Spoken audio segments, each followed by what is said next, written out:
আমি শাড়ি পরলে কেউ আমার প্রেমে পড়ুক আর নাই পড়ুক, আমি কিন্তু হুচুটকে পড়বই পড়বো। ওইটাই তো আমরা বোনা দেখতে চাই, তুই হোঁচট পড়বো না।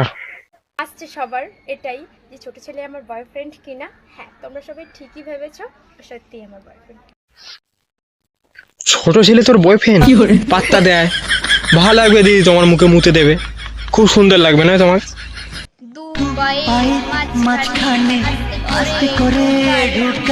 তো জানি না এই গানটার মানে কি। দিদি তুমি একদম ঠিক বলেছো, এই গানের মানে আমিও বানা বুঝতে পারিনি, কিন্তু এই খেলা আমরা বানা দেখি রাত্রেবেলা কম্বলের নিচে বানা মারি, এটা সেই খেলাই তোমরা যেটা ভাবছো।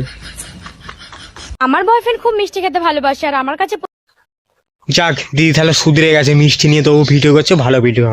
আমি ময়দাটা ভালো করে মেখে নিয়েছিলাম, মাখার পরে হচ্ছে এই বোনা এটা কি, ও তো দাদুরও টোল বার করে ফেলেছে। ময়দা মিষ্টি খেতে পছন্দ করে, তাই বাড়িতে ওর জন্য একটা মিষ্টি রেসিপি তৈরি করে। এ বাংলা সাধারণ জিনিস নয়। আমার বাবা কালকে থাইল্যান্ড গেছিল, থাইল্যান্ড থেকে ফেরার পথে আমার জন্য দামি মেকআপ বক্সটা নিয়ে এসেছে। তোর বাবা ওনা থাইল্যান্ডে দেয়নি, আবর্জনা থেকে ওই বোনার ওইটা কুড়িয়ে এনেছে তোকে কেলানোর জন্য মারা, ওইটা তুই লুকিয়ে রাখ, নইলে তোর কপালে মারা দুর্গতি শেষ নেই।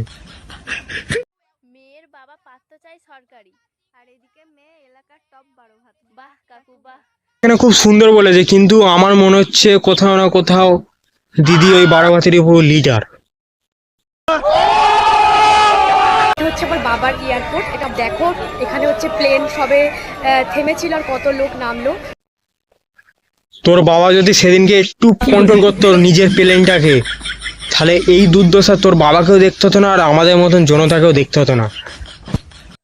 এই বলতো, মেয়েদের কোন জিনিস বড় হলে দেখতে ভালো লাগে? মেয়েদের কোন জিনিস বড় হলে দেখতে ভালো লাগে? ওই জিনিস তো আমার আছে, আমি দেখতে পাচ্ছি। হ্যাঁ বলো বলো।